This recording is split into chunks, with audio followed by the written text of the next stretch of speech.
The world is in need of the inner vision more than ever before to realize, among many other lessons, the need for unity in diversity. Third Sunday of the Easter, 26 April 2020. All the three readings of the day invite us to reflect upon the Easter experiences of the apostles and the first Christians.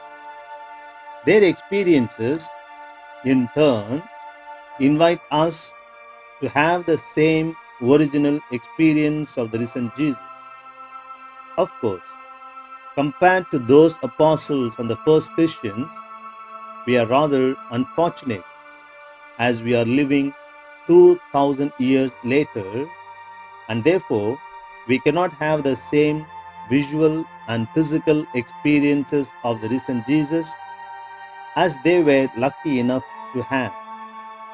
However, we can also have the same vibrant and lively experience of the risen Jesus in our hearts, in our families, and in our society, provided we are open and tuned to the presence and the message of the risen Jesus.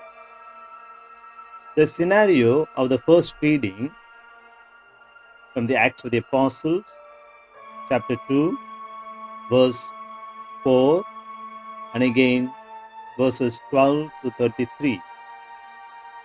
This passage is really amazing to see the 11 apostles, after receiving the Holy Spirit, how they become bold and energetic, strong and solid to face the vast number of people gathered over there. Till then, they were so much frightened and timid, hopeless and helpless. They were shivering to come out or face the religious authorities and the political leaders. They were mortally scared even to reveal that they knew the Jesus of Nazareth who was crucified like a criminal.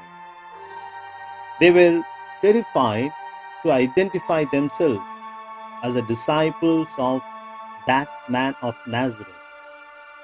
They would not have even imagined that they would ever come out one day bravely to speak about that Jesus at all. But now, after the deep experiences of the risen Jesus, experience of seeing him, conversing with him, eating with him, and above all, being emboldened by the very Spirit of Jesus, they are now very much different and have become totally changed people. Now they really fulfill the meaning of the word apostle, that is, being sent out. Earlier, they were just passive spectators of Jesus' teachings and miracles, but now they become active preachers of the same good news. Earlier, they were like meek lambs just following their shepherd wherever he went. But now they are roaring like ferocious lions. The good news that Jesus is risen. They are now strong and courageous enough to accuse them precisely and clearly. In verses 22 and 23, we find Peter thundering as follows: Fellow Israelites, listen to this. Jesus of Nazareth was a man accredited by God to you by miracles, wonders, and signs, which God did among you through him. As you yourselves know, this man was handed over to you by God's deliberate plan and foreknowledge, and you, with the help of wicked men, put him to death by nailing him to the cross. In the second reading, taken from 1 Peter 1:17 to 21, The same Peter explains that we are not saved with the perishable things such as silver or gold, but with the precious blood of Christ.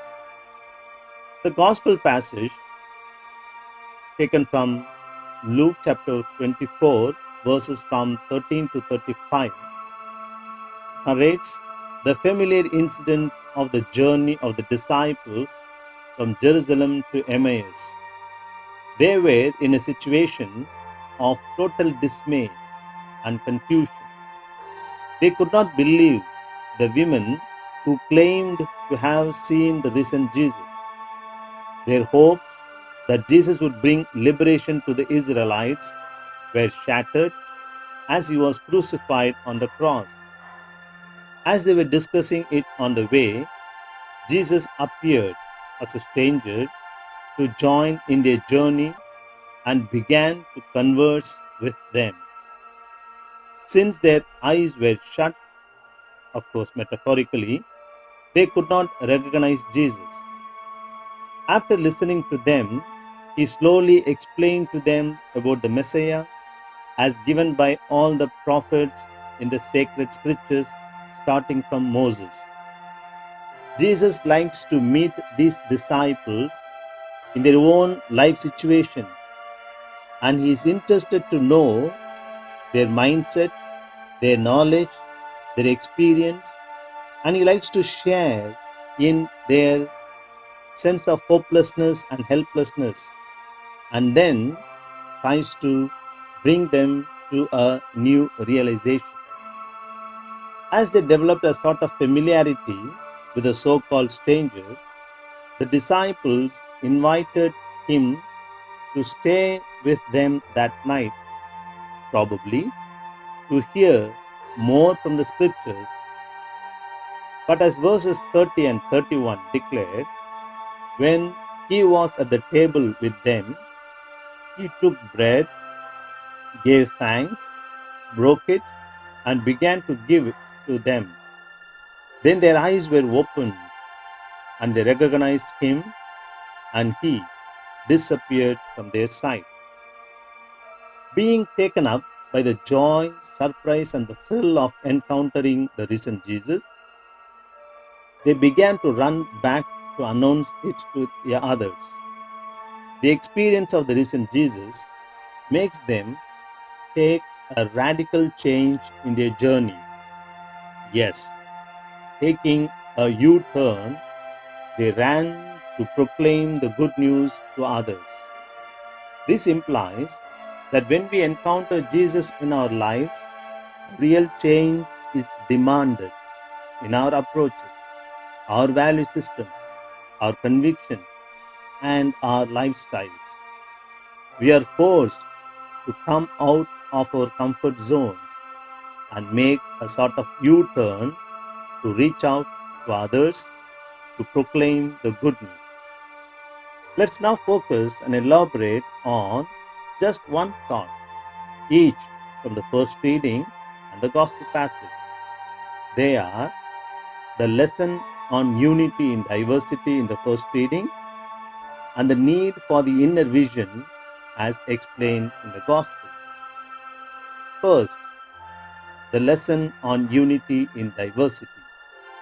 In the first reading, when St. Peter speaks in his own mother tongue, the people from different regions hear him in their own native languages.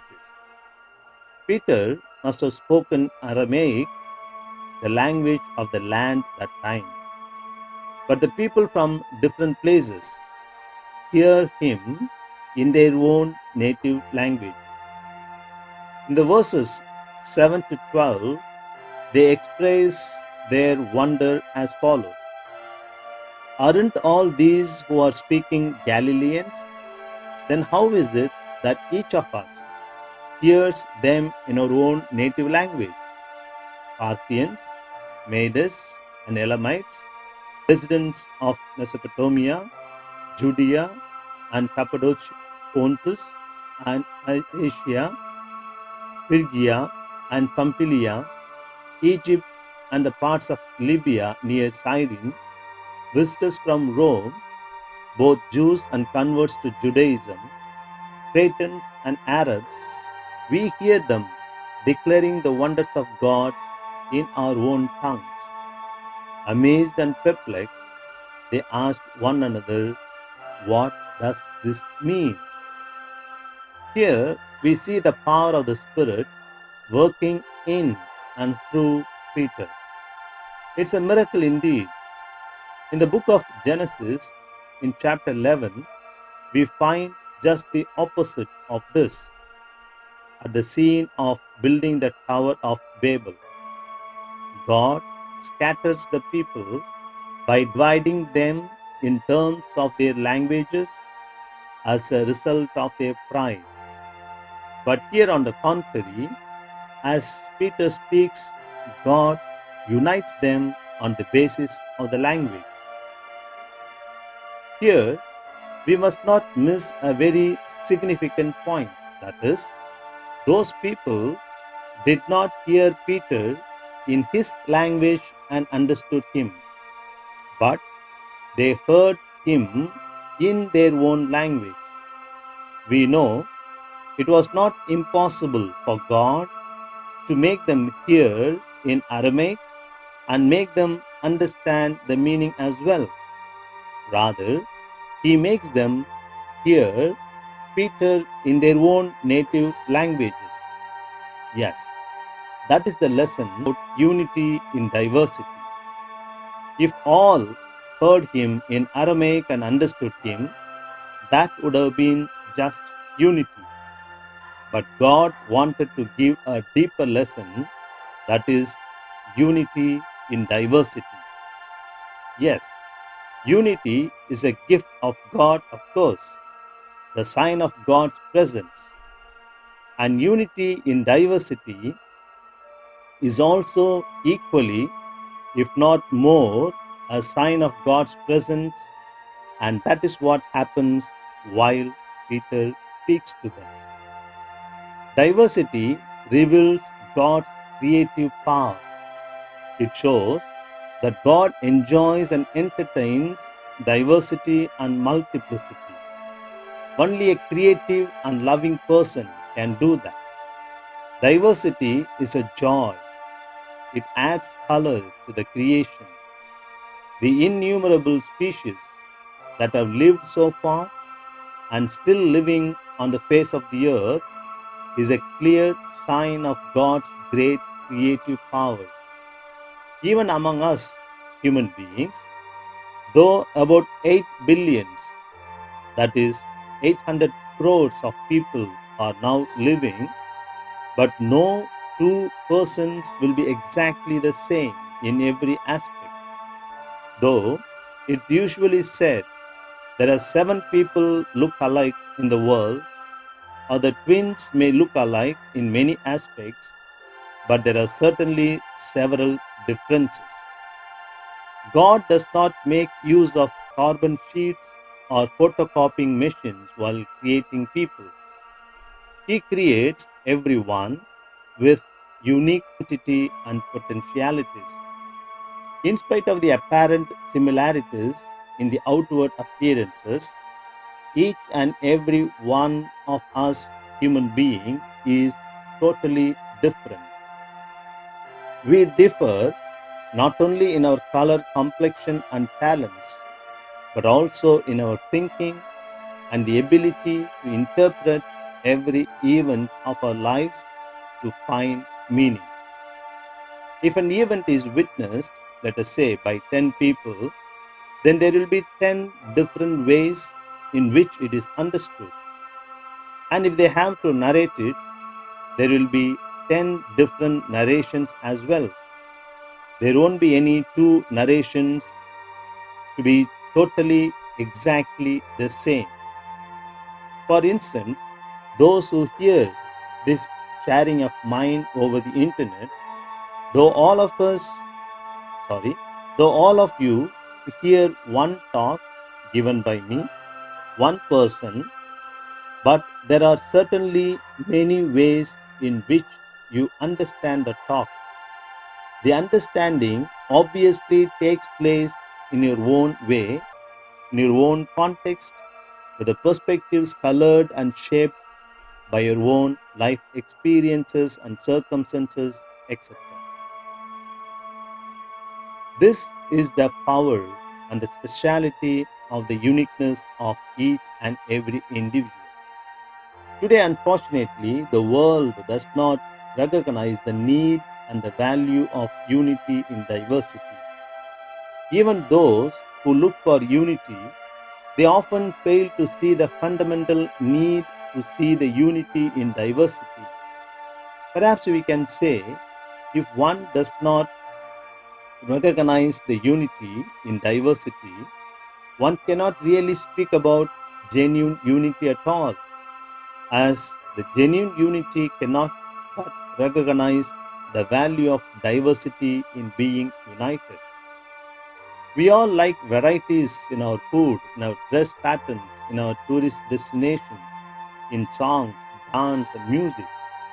We all agree that variety is the spice of life, but it is painful to see that these days we grow more and more intolerant towards one another, intolerant of the differences.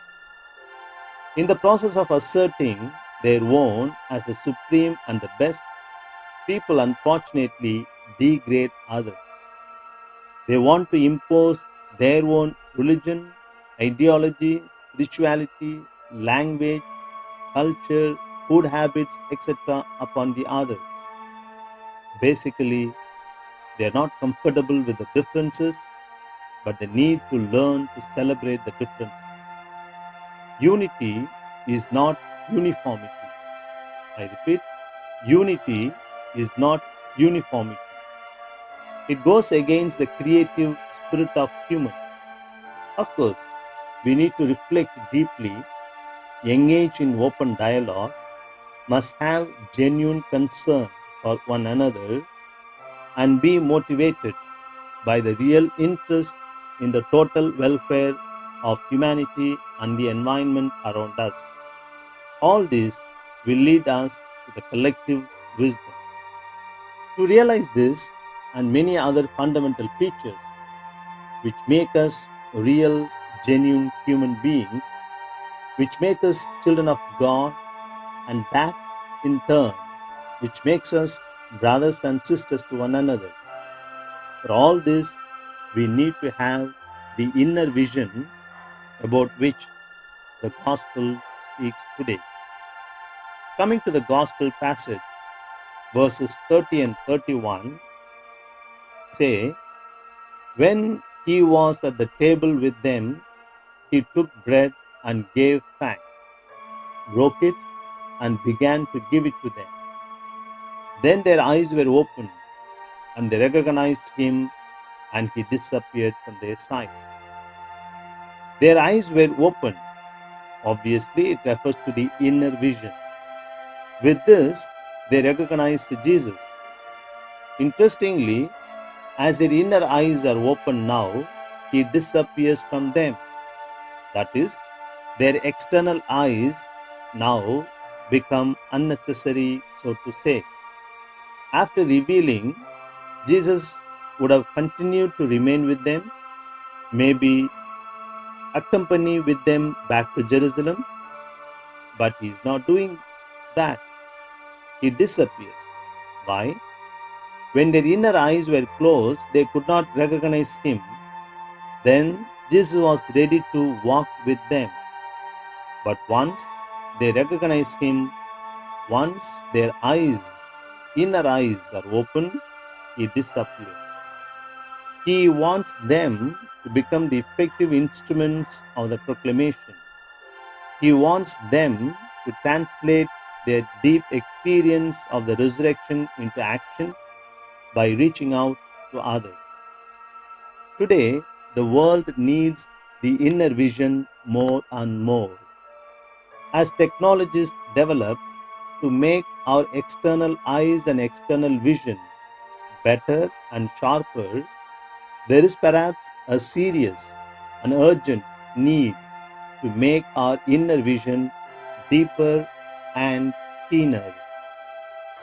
One important way to increase and enrich the inner vision is to make meditation, to spend constructive time in silence and personal prayer. Today, in the noisy and busy world, one is not interested in meditation and silence. One may even think that it's a waste of time. In fact, silence is very essential to grow in knowledge, in our relationships, in our potentialities, and even in our spirituality. The ability to reflect in silence is important to assimilate and to grow in knowledge. For instance, as the story goes, when the famous scientist Isaac Newton saw the apple falling down to the earth, he asked himself in silence, why this cannot go up but comes down? That meaningful silence put him on the road to discover the earth's gravity. Only when we question ourselves in silence, we can come to know about our own strengths and weakness, and that will help us to improve in our relationships. Recent studies in cognitive psychology and neurosciences reveal that there are apparent changes in the makeup of the brain when a person is involved in deep prayer and meditation. It makes them effective in dealing with their emotions and managing their stress. They become more serene and composed to face the difficulties in their lives. One solid example for this we can give. We all may remember the event which was widely discussed all over the world. In June 2018, a junior football team of 12 boys and their coach entered a cave in the mountain range bordering between Thailand and Myanmar. They went inside as part of the birthday celebrations of one of the team members. They went inside on the 23rd June. They left their cycles, football, and other things at the entrance of the cave and went inside. But unfortunately, due to heavy rain, water entered the cave, and in order to save themselves, they went further down in the cave. They went about 2 kilometers inside, but the water level was increasing. They went further down to a distance of 4 kilometers in the cave, and they managed to find a little higher place in the dark, cold cave. Since one of them did not join the group but was aware of their plan to visit the cave, he alerted others about them. Special rescue teams from the USA and England and other places, with great efforts, managed to reach them on the 2nd of July. For about 10 days, they did not have enough food, not enough light, even less oxygen to breathe, and with no hope when or whether anyone would come to rescue them at all. But they all stayed at one place. Then the rescue team gave them food and medicines, foil blankets to keep them warm. The boys even sent a note to their parents. Don't worry, we are all fine. When we get out, we like to eat a lot of food. We want to come home fast.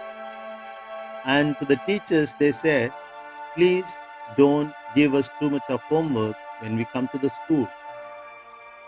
The coach also sent a note asking for apology for taking the boys into the cave. The team first thought of leaving them in the cave for next 4 months till the water would reduce. But oxygen level in the cave dropped to 15%. A Royal Navy soldier, Saman Kunan, died of lack of oxygen during the operation. Due to the bats' droppings in the cave, there was fungal infection affecting their lungs. So the rescue team immediately planned out risky rescue operations to bring them out. About 130 million liters of water was pumped out of the cave in a week. And finally, the good news for which the whole world was anxiously waiting came out. Yes, 1,500 rescue workers and 90 divers from Thailand, Europe, China, and Australia worked together and rescued all the 12 boys and their coach safely on the 8th and the 9th of July. Yes, 18 long nights might have looked as eternal night for them without any light in the cave. Now, the point of wonder is how they survived for 10 days till the rescue team reached them. There was no food and no safe water to drink, no light in the cave. Only after 10 days the rescue team reached them, but till then, how did they survive? Their coach was formerly a Buddhist monk and he knew the techniques of meditation and silent prayer. He taught them these exercises. He could keep them, the young boys, together, cheerful and hopeful. All young boys starting from 11 years of age. Later, the coach, who was earlier a Buddhist monk, explains that meditation reduces fear, removes conflicts, reduces the need for food, increases patience, and above all, increases positive energy. This positive energy attracts positive things in life, and that is why it could attract the rescue team to come to them. Even if one of them got frightened and cried, all would have become fearful and lost the morale. There was no complaint against anybody. All understood everybody very well. They could survive with the minimum amount of snacks that they had. All this was possible because of the meditation, according to the coach, who was obviously earlier a Buddhist monk. That is the power of meditation. Today, in the ultra modern world, we all need meditation and silent prayer. This will help us to acquire the inner vision. The disciples on the way to Emmaus listened to the scriptures, prayed, and participated in the breaking of the bread together, and their eyes were opened. Today, we and the whole humanity need to open the inner eyes to realize many things, and one of them is to realize the need for unity among diversity. Let us think about it today.